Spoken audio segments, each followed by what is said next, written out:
à tous, bienvenue dans cette 7e vidéo du programme de délivrance, 7e vidéo qui s'intéresse à l'étape 6 du programme de délivrance, confession et justification. C'est durant cette étape qu'on va se tourner vers Dieu et lui confesser tous nos péchés, nos erreurs, nos mauvaises pensées, nos mauvais jugements, nos mauvais choix, etc., etc. Donc le but de cette étape est bien sûr la confession devant Dieu selon, et c'est très important, l'attitude qui plaît à Dieu. Durant cette étape, on reviendra aussi sur des notions qui paraissent souvent floues, comme le baptême, la justification et la sanctification, afin de les expliquer pour ôter toute erreur qui pourrait polluer l'esprit. Mais avant tout cela, on expliquera un passage du livre de la Genèse, le chapitre 3, concernant la tentation et la chute. Comment Satan a approché Ève dans le jardin d'Éden et comment Ève a succombé à la tentation. Bien sûr, cette étape, comme les précédentes, comme toutes les étapes de ce programme, comporte des prières. On les expliquera quelques-unes pour bien que vous puissiez les comprendre. Et je rappelle bien sûr que toutes ces prières sont à dire tous les jours, durant 7 jours, mais qu'il ne faut pas les réciter, qu'il faut bien les comprendre, mis à part les psaumes bien sûr, mais il faut réfléchir dessus, parce que la récitation, ça ne sert à rien, et c'est tous les jours aussi qu'il faut prier.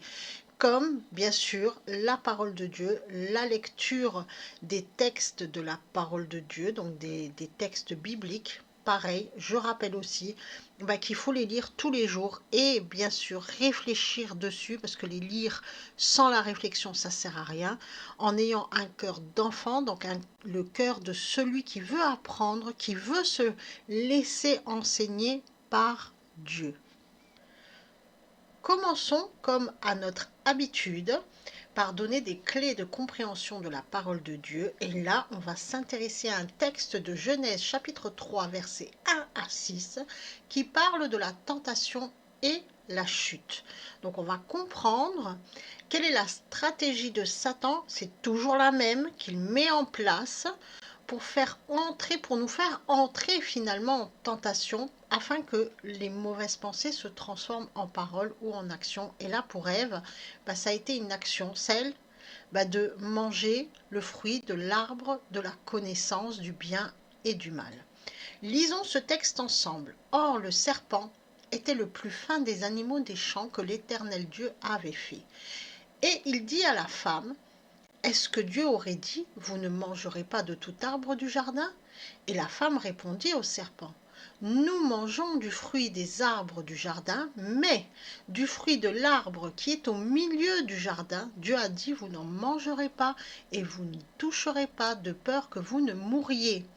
Et le serpent dit à la femme: vous ne mourrez nullement, mais Dieu sait qu'au jour où vous en mangerez, vos yeux s'ouvriront et vous serez comme Dieu, connaissant le bien et le mal.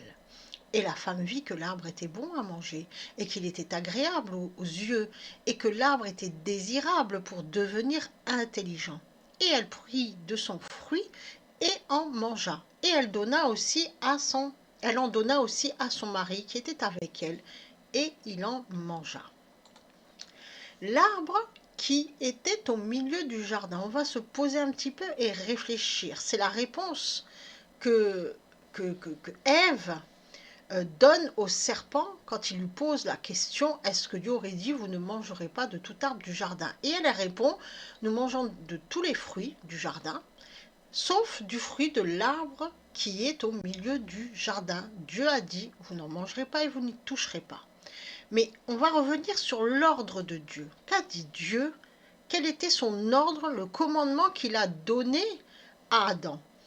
Et l'Éternel Dieu donna à l'homme, et c'est bien Adam, cet ordre: tu mangeras librement de tout arbre du jardin, mais de l'arbre de la connaissance du bien et du mal, tu n'en mangeras pas, car au jour où tu en mangeras, tu mourras certainement. À aucune fois, Dieu dit que cet arbre se trouve au milieu du jardin. L'arbre qui se trouve au milieu du jardin, c'est l'arbre de vie. Et c'est totalement différent. L'arbre de la connaissance du bien et du mal, Dieu ne dit jamais qu'il est au milieu du jardin. Or là, Ève dit que cet arbre est au milieu du jardin. Donc elle n'a pas totalement compris l'ordre de Dieu. Elle n'a pas saisi, elle n'est pas encore totalement éduquée, ou plutôt instruit sur ça. Et normalement, celui qui devait l'instruire, c'était Adam. Lui, il est passif, complètement passif dans cette histoire. Donc Dieu n'a jamais dit que l'arbre de la connaissance du bien et du mal était au milieu du jardin. Donc Ève, ne connaissant pas totalement l'ordre qui a été donné, ne connaissant donc pas totalement Dieu, a ajouté de la parole à la parole de Dieu. Et elle dit que cet arbre est au milieu du jardin. Mais avant ça, elle n'en avait, comment dire, tant que le démon Satan n'a pas attiré son attention là-dessus, pour elle c'était une question, elle ne s'était jamais posé la question. D'accord? Maintenant, regardons ce verbe mourir, de peur que vous ne mouriez. Ça, c'est ce que Ève dit, donc elle reprend l'ordre de Dieu, de peur que vous ne mouriez. Et on voit bien finalement que cet ordre-là, elle en a pris un bout, mais pas la totalité. Parce qu'elle a ajouté de la parole à la parole. Dieu n'a jamais dit que l'arbre de la connaissance du fruit, l'arbre de la connaissance du bien et du mal se trouvait au milieu du jardin. Donc là, elle rajoute de la parole et en même temps, elle reprend quand même la parole de Dieu. Et ça, c'est ça qui est pernicieux. C'est ça qui est fait quasiment tout le temps dans la religion. C'est-à-dire qu'on prend la parole de Dieu et on ajoute de la parole à la parole. Et c'est ce qui perd le tout.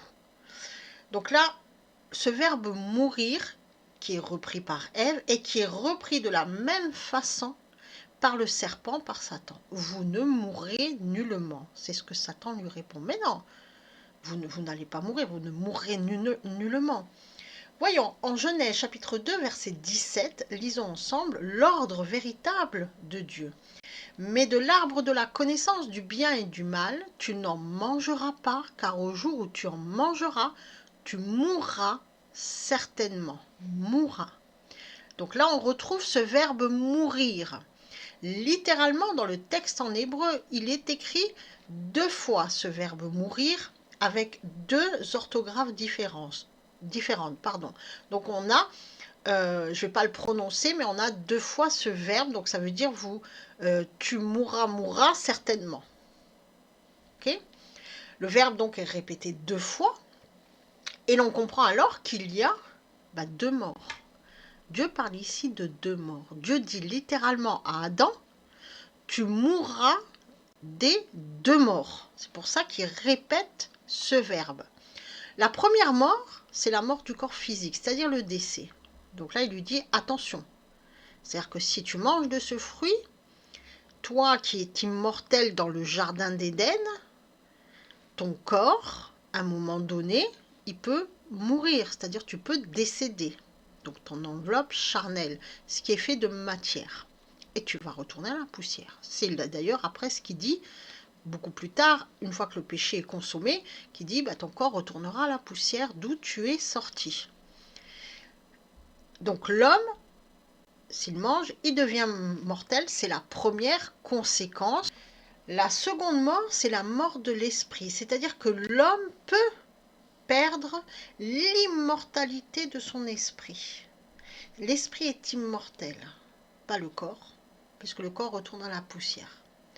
Mais c'est en péchant, d'accord, cet arbre de la connaissance du bien et du mal, donc cet arbre qui finalement est la promesse de devenir son propre Dieu, c'est là, si on en mange, c'est-à-dire si on veut faire les choses sans Dieu, on peut perdre l'immortalité de son esprit. Donc c'est la seconde conséquence, c'est-à-dire que l'esprit, c'est terminé. Ce qui est immortel sera balayé par le feu. D'accord ? Et maintenant, on va voir cette stratégie de Satan avec ce « mais Dieu sait ». Donc il reprend, on regarde, le serpent dit à la femme, vous ne mourrez nullement. Donc il reprend exactement ce que Dieu dit, vous ne mourrez nullement, donc ni de la première mort et ni de la seconde mort. Mais, et là il rajoute ce fameux mais. Ce mais, c'est la stratégie de Satan.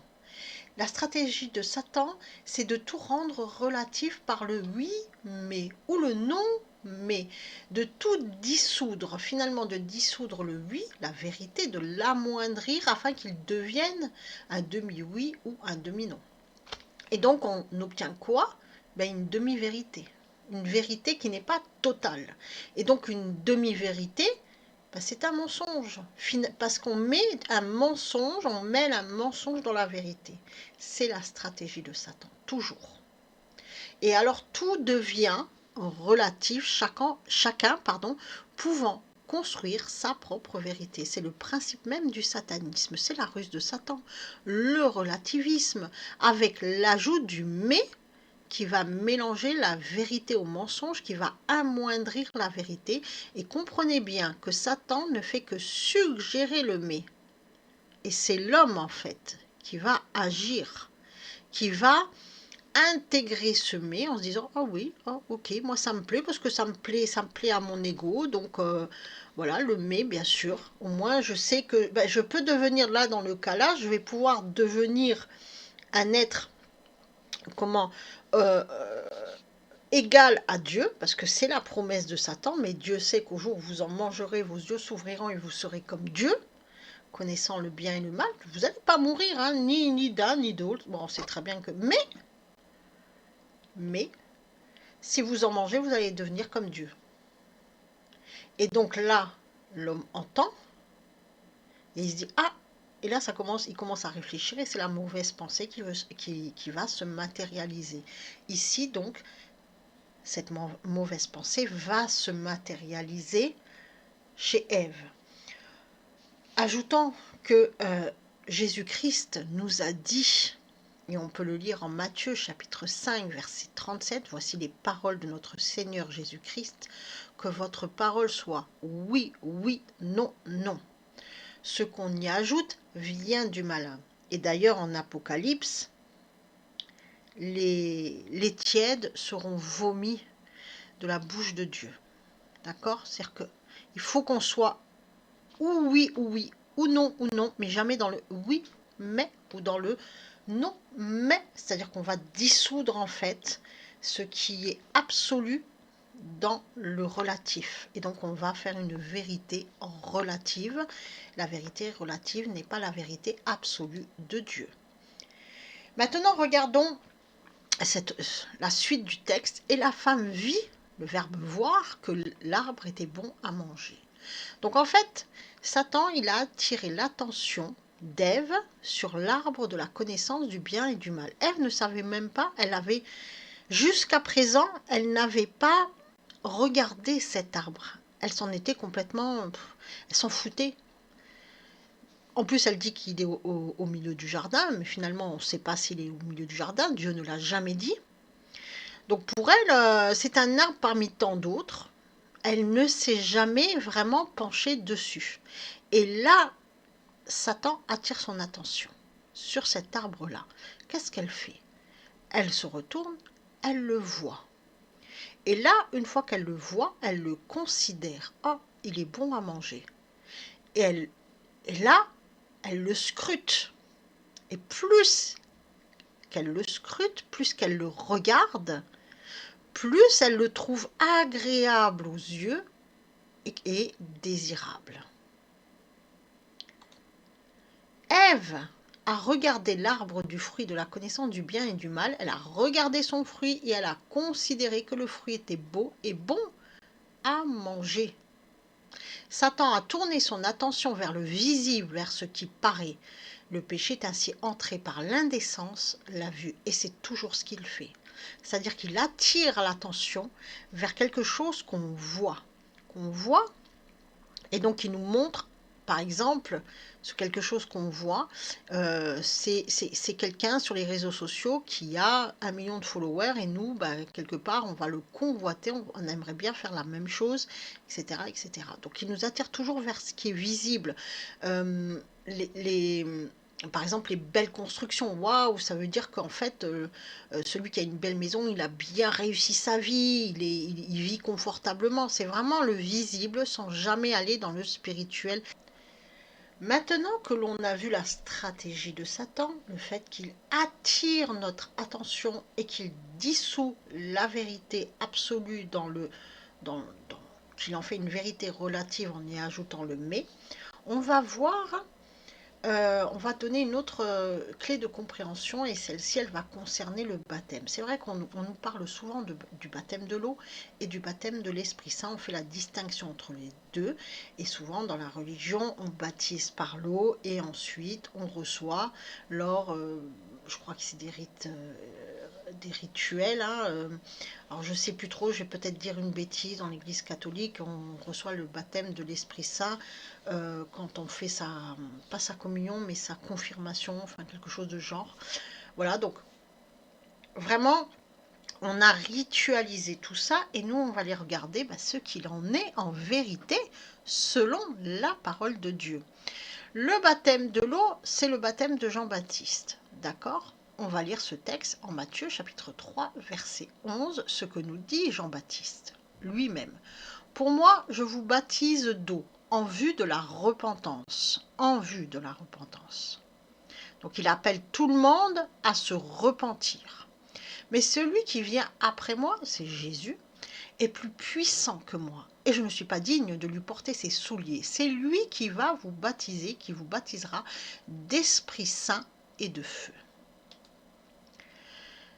Lisons aussi ce texte en Actes chapitre 19, versets 1 à 7. Or, il arriva, pendant qu'Apollos était à Corinthe, que Paul, après avoir parcouru les contrées supérieures, vint à Éphèse et y trouva quelques disciples. Et il leur dit, « Avez-vous reçu l'Esprit Saint quand vous êtes devenus croyants ?» Ils lui répondirent, « Mais nous n'avons pas ouï dire s'il y a un Esprit Saint. » Et il leur dit, « De quel baptême avez-vous donc été baptisés ?» Ils répondirent, « Du baptême de Jean. » Donc le baptême de l'eau, celui de Jean le Baptiste. Alors Paul dit, Jean a baptisé d'un baptême de repentance en disant au peuple de croire en celui qui venait après lui, c'est-à-dire en Jésus. Ceux qu'ayant entendu, ils furent baptisés au nom du Seigneur Jésus. Et après que Paul leur eut imposé les mains, l'Esprit Saint vint sur eux et ils parlaient en langue et prophétisaient. Or, ils étaient en tout environ 12 hommes. Donc là, on a bien la distinction entre les deux baptêmes. Jean, c'est le précurseur, celui qui devait faire connaître Jésus, celui qui devait montrer le chemin qui mène à Jésus.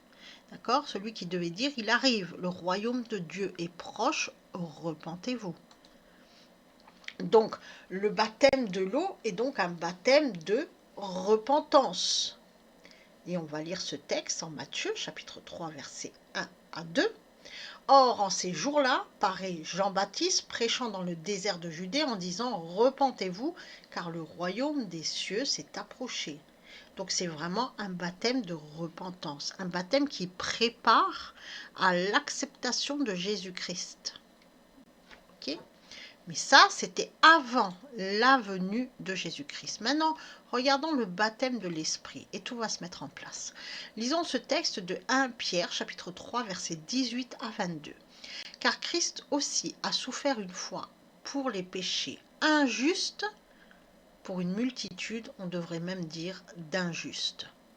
Alors qu'il vous amena à Dieu, ayant été mis à mort quant à la chair, mais ayant été vivifié quant à l'esprit. Par cet esprit aussi, étant allé, il prêcha aux esprits en prison, qui furent rebelles autrefois, lorsque, au jour de Noé, la patience de Dieu attendait, pendant que se construisait l'arche dans laquelle un petit nombre, c'est-à-dire 8 personnes, furent sauvées au travers de l'eau.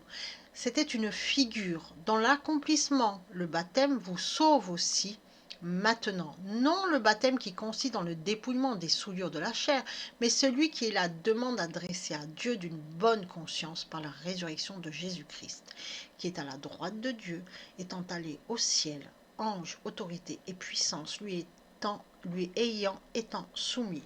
Ça veut dire quoi? Ça veut dire que le baptême de l'eau, c'était un baptême qui préparait. Une fois que Jésus est arrivé, le seul baptême qui compte, c'est celui qui dit, de celui qui se tourne en vérité vers Jésus-Christ et qui se repent de tous ses péchés. Et c'est Jésus après qui va donner l'Esprit Saint pour pouvoir continuer à cheminer sans souillure, donc à nous laver petit à petit de tous les péchés. D'accord? Donc le baptême de Jean le Baptiste, il fait encore partie de l'ancien monde, si je puis m'exprimer ainsi, de l'Ancien Testament. À partir de là, Jean le Baptiste, en fait, c'est celui qui va acter tout ça. Et il va acter aussi comment tout ça. Parce qu'il fallait que ça se passe. Jésus, quand il s'est fait baptiser, il s'est fait baptiser par Jean-Baptiste. Et Jean le Baptiste lui a dit, mais je ne suis pas digne en fait. C'est toi qui devrais me baptiser. Et Jésus lui a dit, non, il faut que tout ça soit fait. Pourquoi? Jean-Baptiste, en fait, son père était un sacrificateur. D'accord? Ça veut dire que finalement, il avait ce rôle, entre guillemets, cette fonction d'expier les péchés du peuple. Ce rôle, cette fonction s'acquiert de père en fils. Donc, naturellement, Jean-Baptiste est un sacrificateur. Or, Jésus n'est pas un sacrificateur, au sens de la tradition des Juifs de l'époque. Et donc, qu'est-ce qui s'est passé là? En fait, par ce baptême-là, Jean le Baptiste a cédé cette fonction de sacrificateur à Jésus. C'est lui qui devient sacrificateur. Donc, c'est lui qui va expier les péchés. Et à partir de là, le baptême de l'eau, il ne sert plus à rien. Je vous le dis comme ça. Alors oui, c'est bien, parce que finalement, quand l'Église a mis tout ça en place, le baptême de l'eau, il fallait se faire baptiser. Et pour se faire baptiser, c'est soit les enfants, donc à ce moment-là, pas besoin de le catéchisme. Et si vous êtes adulte, il vous faut un temps de réflexion, au moins 2 ans, etc. Mais tout ça n'est pas biblique, c'est pas la parole de Dieu. C'est-à-dire que finalement, qu'est-ce qu'il faut faire? Se tourner vers Dieu avec un cœur qui veut se rependre. Oui, qui veut qui veut en fait expier tous ses péchés. Voilà, c'est la seule chose qu'il faut faire. Le reste n'est que tradition, tralala, etc., etc. Donc en fait, c'est quelque chose, c'est une décision qui doit se prendre à l'intérieur de soi, d'accepter Jésus-Christ comme son sauveur, donc il nous sauve, et son Seigneur. D'abord le Sauveur qui va expier tous nos péchés, il les a pris sur lui, il a déjà payé notre dette, on accepte ça, c'est-à-dire l'œuvre de Jésus-Christ, donc on accepte sa miséricorde. Bien sûr, il faut se tourner vers lui avec un cœur vraiment repentant et humble, pour dire, sans se trouver d'excuses, non, juste, oui Seigneur, j'ai péché. On a déjà vu tout ça, d'accord? Donc tout ce baptême de l'eau, tout ça, voilà. Après, c'est Jésus qui va nous baptiser par l'Esprit Saint. Ok? Ainsi, il faut d'abord se repentir, et cela ne peut se faire que dans la foi au Christ. Et c'est par la foi, en confessant son péché, son état de pécheur devant Christ, que Jésus-Christ nous baptise par l'Esprit Saint. Le reste, c'est que de la parole ajoutée à la parole. Jésus n'a jamais demandé ça. Jésus n'a jamais demandé qu'on institue le baptême de l'eau, et surtout pas qu'on baptise les enfants, puisque les enfants, pour l'instant, en fait, c'est un choix personnel d'aller vers Jésus-Christ. On ne peut pas imposer ce choix. D'accord? Alors, bien sûr, l'Église a voulu imposer, comme ça, ils ont baptisé les enfants pour qu'ils fassent partie de la grande famille des chrétiens, mais finalement, être chrétien, vient d'une décision. C'est de sa propre décision qu'on se tourne vers Jésus-Christ et qu'on lui dit, je veux être sauvé. Jésus, je t'accepte, je veux rentrer dans la foi, je veux être avec toi, je te cherche, mon Dieu. Voilà. C'est pas plus compliqué que ça, et finalement, l'homme a tout compliqué. Par la foi, on se convertit et on devient le temple de l'Esprit Saint. D'accord? Donc c'est un projet réfléchi, c'est un choix réfléchi, celui de se convertir à Jésus-Christ. On sait en plus lors de la conversion, parce qu'on a commencé quand même à chercher Dieu, et naturellement, lorsqu'on cherche Dieu, Dieu nous amène d'abord à la conversion, donc à la repentance. D'accord? Donc on sait que cette conversion va nous apporter un changement de vie radical. Mais par l'engagement dans la foi, c'est-à-dire qu'on décide, c'est une décision personnelle, on décide de s'engager dans la foi à Jésus-Christ, on dédicace publiquement ce temple à Dieu et on dit voilà, Seigneur, je te rends en fait ce qui t'appartient puisque l'Esprit appartient à Dieu. Donc c'est une confirmation de la construction du temple qui est un projet de vie, d'action et d'utilité. Voyons à présent ce que signifient en fait les termes sanctification et justification.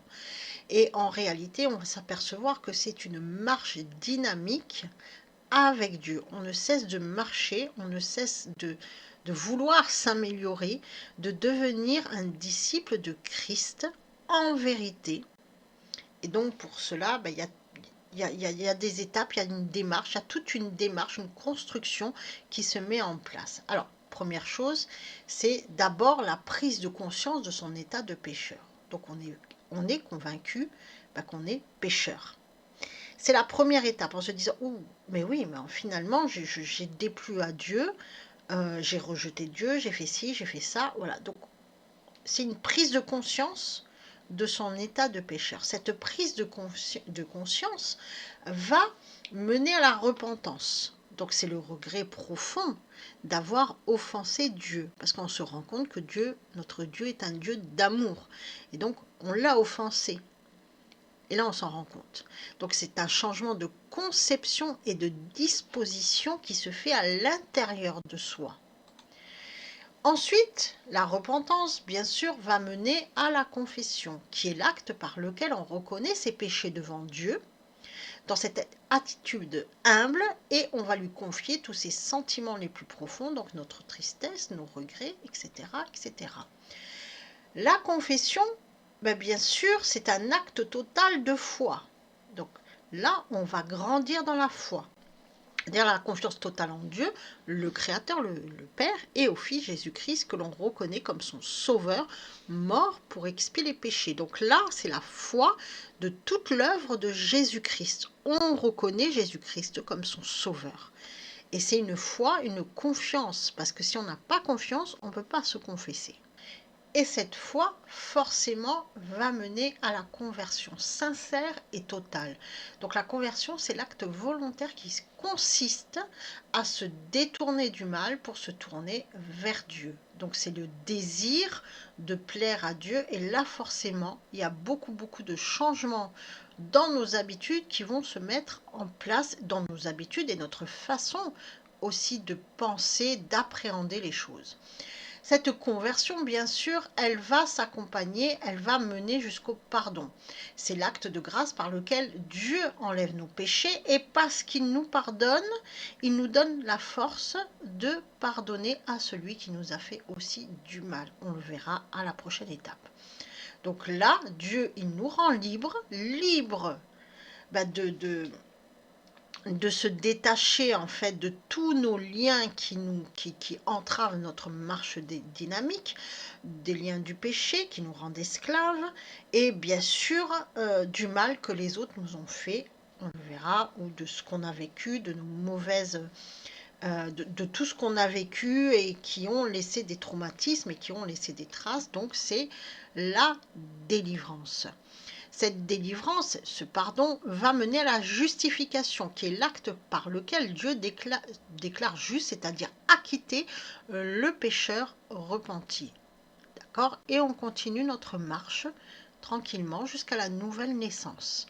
C'est aussi appelé régénération ou résurrection spirituelle. C'est-à-dire que là, notre esprit, il est régénéré. Il n'est plus plongé dans le voile, il n'est plus soumis, c'est-à-dire éteint, et ce n'est plus l'ego qui a pris le contrôle. Là, on reprend le contrôle de tout, donc de nos pensées, et là, on est capable de faire taire cet ego Dès qu'on l'entend un tout petit peu de là dans notre tête, dès que la mauvaise pensée commence à prendre forme. Donc c'est par la résurrection spirituelle que se fait aussi l'acceptation du plan de Dieu, donc de son propre plan. Cette acceptation découle de la relation avec Dieu en Jésus-Christ, c'est-à-dire que sans relation, dans la prière, dans l'écoute de la parole de Dieu, il n'y a rien de tout ça qui n'est possible. Beaucoup de croyants s'arrêtent lorsqu'ils déclarent Jésus comme leur sauveur. Là, ils se disent, c'est bon, j'ai fait, je me suis confessé, c'est bon. Et là, ils s'arrêtent. Ils s'arrêtent, donc là, ils sont, on va dire, dans la justification, ok. Et ils ne vont pas plus loin, ils ne vont pas chercher continuellement à plaire à Dieu. C'est-à-dire qu'ils reprennent leur petite vie, comme si de rien n'était. Ils savent que Jésus est leur sauveur, ok. Ils seront sauvés à la fin des temps, mais ils auront beaucoup de choses après à travailler. Mais ils arrêtent là la marche dynamique avec Dieu. Et là, le problème, c'est qu'on n'est pas à l'abri de retomber dans ces travers, c'est-à-dire de chuter, et on peut chuter mortellement. C'est-à-dire que là, l'esprit, l'ego peut vraiment prendre le dessus, parce qu'on n'est pas encore assuré. Le reste, là, la marche dynamique, tout ça va nous permettre de tenir ferme, c'est-à-dire de repousser en continu son ego, parce que lui, il nous attaque en continu, tout le temps. Okay. Donc si on reste seulement, ben voilà, c'est cool, je suis sauvé, ok, on n'est pas à l'abri de chuter. C'est là qu'on est dans le royaume de Dieu. Dans le royaume de Dieu, c'est tout ce qui est là, dans le royaume de la croyance. Il nous manque un tout petit peu pour rentrer vraiment dans la foi, parce qu'on s'arrête là, la confession. Donc il nous manque un tout petit peu, d'accord? Et hop, si on y arrive, on rentre dans le royaume des cieux et on commence vraiment la marche dynamique, parce qu'on va marcher avec Dieu et Dieu va nous aider à cheminer sur ce chemin de la sanctification, qui est un chemin qui est long et qui ne s'arrête que lorsque nous décédons. Donc on a après tout ça, tout le temps qui nous reste pour essayer d'arriver devant Dieu, en ayant fait le maximum pour repousser loin de nous tous les péchés. Tout le temps. Donc pour être au maximum, pour devenir saint, en sachant que le seul saint, c'est Dieu. Donc pour faire le maximum, pour aimer, tout simplement. Pour aimer. Ensuite, cette nouvelle naissance, ben, on entre dans la sanctification, c'est la reconnaissance de Jésus-Christ comme Seigneur de sa vie. Donc là, c'est Jésus qui prend le contrôle. Et là, on sera capable de se débarrasser de tout ce que Jésus veut qu'on se débarrasse. Et ça peut même parfois être douloureux, parce que Jésus va vraiment nous dire de se détacher de certaines choses auxquelles on est très attaché. Mais parce qu'il nous le demande, on lui fait confiance, on est dans la foi, il nous le demande pour notre bien, jamais pour le mal. Et si on est attaché à certaines choses et que Jésus nous demande de nous détacher de ça, ça veut dire que ces choses-là, en fait, freinent notre marche dynamique, ou même peuvent nous faire chuter. D'accord? Donc c'est un changement total de notre façon d'appréhender les choses à l'égard du péché, accompagné du désir de se destiner davantage à Dieu. Toutes nos pensées vont être tournées vers Dieu, et on va commencer à réfléchir en ayant nos pensées tournées vers Dieu. C'est-à-dire quand on va voir des choses, on va se positionner, on va regarder au ciel et demander à Dieu de nous éclairer sur certains sujets, etc., etc. Donc, tout ce qu'on va faire, tout ce qu'on va dire sera guidé par l'Esprit de Dieu. Et enfin, la consécration, c'est l'acte par lequel l'homme se sépare de tout ce qui l'imite à la communion avec Dieu, en sachant que ça, on l'a déjà commencé à la sanctification. Donc c'est vraiment une marche dynamique qui fait qu'on va devenir quelqu'un d'autre. En réalité, c'est pas quelqu'un d'autre, c'est nous-mêmes. on va devenir l'être créé à la ressemblance, à l'image et à la ressemblance de Dieu. Donc on va devenir nous, notre être réel, d'accord? Et pas l'ego, ou pas, on n'est plus dans le paraître, on est dans l'être. Et c'est là en fait la transformation qui va se faire, c'est-à-dire que ça y est, on va être nous, on va être l'esprit que Dieu a créé à son image et à sa ressemblance. Et bien sûr, parce qu'on est son esprit, on est enfin devenu, on s'est positionné dans notre plan, donc tout va être fait selon l'amour. Donc tous nos actes, toutes nos paroles vont être guidées par l'amour. On sera des témoins de Dieu sur terre à travers nous. Les gens pourront voir en fait l'amour de Dieu. Voyons à présent les prières de cette étape 6. Les prières, je le rappelle, à lire tous les jours. Il faut toujours se trouver un moment, un temps. Et si vous en trouvez plusieurs, c'est top aussi. C'est mieux même. Pour être en relation avec Dieu, intime, dans une relation intime, c'est-à-dire une relation où vous êtes face à Dieu, il n'y a que Dieu et vous, d'accord? Donc, la prière, Notre Père, tant de paroles libres, psaume qui contre l'ego, donc ça, c'est le socle. On est bien d'accord, donc on commence toujours Notre Père, tant de paroles, etc., etc. Ensuite, nous avons la prière, je confesse à Dieu. C'est là où on va se positionner devant Dieu, on va et lui confier en fait tous nos péchés. D'accord? On a bien réfléchi dessus, on a peut-être fait une liste, en tout cas on sait ce qui nous fait mal, et donc on va tout confier à Dieu. Et donc cette prière, je confesse à Dieu, va nous aider finalement à réfléchir et à mettre en place cette confession, d'accord? À ordonner la confession. Et le conseil que je peux vous donner, c'est de laisser l'Esprit Saint vous conduire.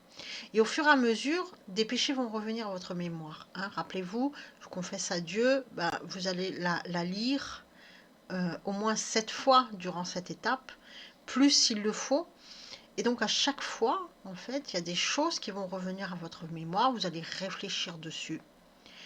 Et si Dieu le permet, c'est pour provoquer en vous un changement de comportement. D'accord? Donc s'il vous permet de vous souvenir de choses douloureuses, des choses que vous avez faites, qui vous ont détourné de Dieu forcément, des mauvais choix, etc. Si vous vous souvenez d'un événement malheureux, si Dieu le permet, que vous vous souveniez de tout ça, c'est justement pour provoquer en vous un choc et donc un changement de comportement. Car Dieu, lui, il vous connaît, il connaît tous vos péchés. Et du moment que vous vous mettez face à lui pour confesser avec cœur, dans cette attitude humble qui lui plaît, et dans une attitude sincère, comme il connaît tous vos péchés, il va les effacer tous. D'accord? Même ceux dont vous ne vous en souvenez plus, parfois on pêche et on ne sait même pas qu'on a fait. C'est-à-dire qu'en fait, on a oublié. On a oublié qu'on a fait peut-être du mal à une personne, c'était peut-être un camarade de classe quand on était en école primaire, etc.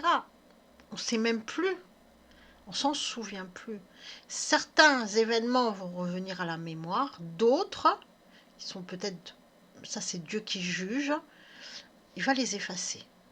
D'accord? Et durant cette confession, ce sont tous les péchés que Dieu prend en compte et il va vous faire souvenir de certains pour justement que vous puissiez aborder un changement de comportement. Ensuite, nous avons la prière pour la repentance et la rupture et bien sûr les 2 psaumes qui vont vous aider aussi à réfléchir.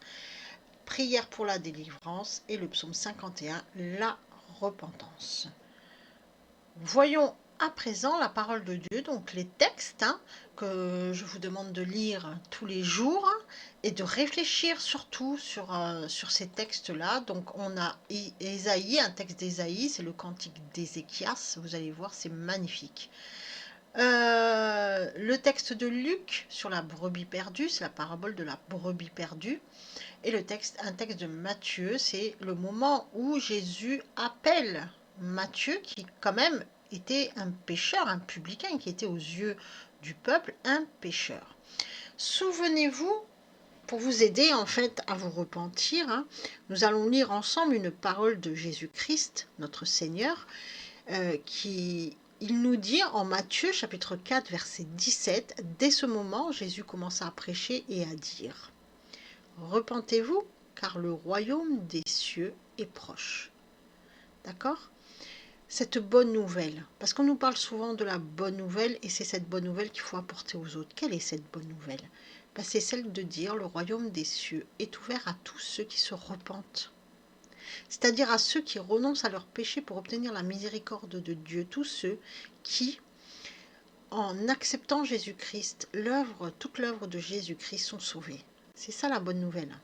Se repentir en grec, c'est métanoéo, littéralement changer son esprit pour mieux s'amender de bon cœur avec une aversion extrême pour ses péchés passés. Le péché, on rappelle, c'est oublier Dieu. Donc, il faut se repentir toutes les fois où l'on a oublié Dieu et où on a écouté l'ego au lieu de Dieu. Les textes de cette étape-là vont vous aider à réfléchir sur ce sujet-là. Quelle est l'attitude? Quel est vraiment ce cœur repentant qu'il faut amener devant Jésus-Christ, ce cœur brisé, parce qu'on s'est regardé réellement tel qu'on était et effectivement, nous sommes tous des pécheurs. Maintenant qu'on s'est dit ça, voilà, notre cœur est brisé parce qu'on sait qu'on a, comment dire, qu'on s'est détourné de Dieu. Donc Dieu qui est amour, quelque part, on l'a fait pleurer. D'accord? Lisons ce texte de Matthieu, chapitre 9, verset 13. Encore une parole de notre Seigneur Jésus-Christ. Voici ce qu'il dit aux pharisiens. Allez et apprenez ce que signifie « je prends plaisir à la miséricorde et non au sacrifice, car je ne suis pas venu appeler des justes, mais des pécheurs. Nous sommes tous pécheurs et Jésus nous appelle tous à la repentance. » Et comme dans la parabole La brebis perdue, il y aura plus de joie dans le ciel pour un seul pécheur qui se repent que pour 10 justes qui restent là. Celui qui est juste, une fois que tout est fait, il reste sur le chemin parce qu'il connaît Dieu. Le plus compliqué, c'est de reconnaître son état de pécheur. C'est pour ça que j'insiste bien là-dessus. C'est le seul moyen d'être libre et d'obtenir la délivrance. Lisons ce texte de Luc, chapitre 4, verset 18, les paroles de notre Seigneur Jésus-Christ. L'Esprit du Seigneur est sur moi, parce qu'il m'a oint pour annoncer une bonne nouvelle aux pauvres. Il m'a envoyé pour guérir ceux qui ont le cœur brisé, pour proclamer aux captifs la délivrance et aux aveugles le recouvrement de la vue, pour envoyer libres les opprimés. Ces paroles, il faut vraiment les élever au rang spirituel. Il ne faut pas rester terre à terre. C'est-à-dire, il m'a oint pour annoncer une bonne nouvelle aux pauvres.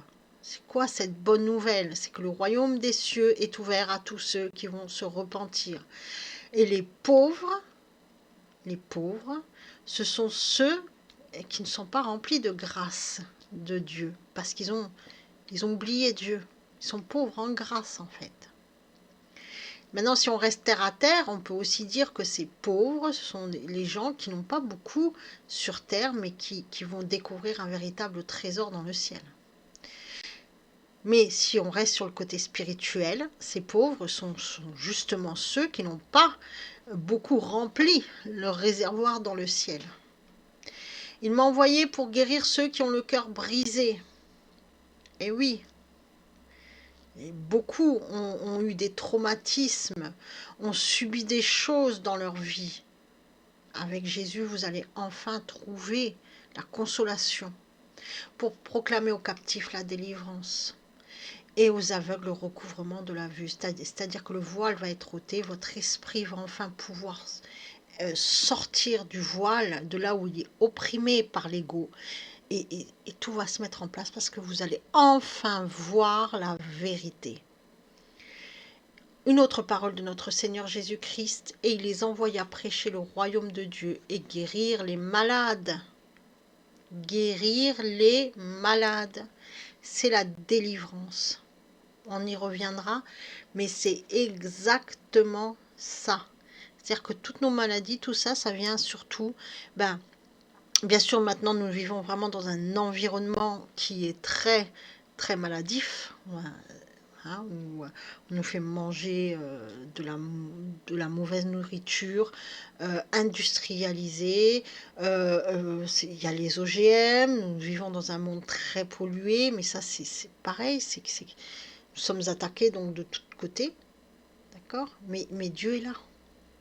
Dieu est là, il faut lui faire confiance. Et il les envoya prêcher le royaume de Dieu, c'est-à-dire que la bonne nouvelle, repentez-vous, repentez-vous, parce que c'est le seul moyen d'aller dans le royaume des cieux et d'être bien finalement, d'être bien, d'être en paix. N'oubliez jamais, Jésus-Christ, il est le chemin, la vie et la vérité. En lui, nous avons la vie. En lui, nous avons la vérité qui nous libère, qui nous délivre. En lui, nous avons le chemin qui mène vers le royaume des cieux, le royaume du Père, vers le Père. Donc, nous avons fini cette étape, d'accord? Et moi, écoutez, je vous laisse travailler, je vous dis à l'étape prochaine. Soyez bénis.